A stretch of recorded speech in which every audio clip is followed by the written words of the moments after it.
तो गाइस, कल है हम मिडिल क्लास का त्योहार धनतेरस।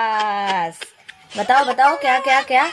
अरे लोग इस पे पता है क्या क्या खरीदते हैं? गाड़ी, सोना, चांदी, बंगला, बाइक और न जाने क्या क्या। और हम लोग चम्मच, गिलास, कटोरी।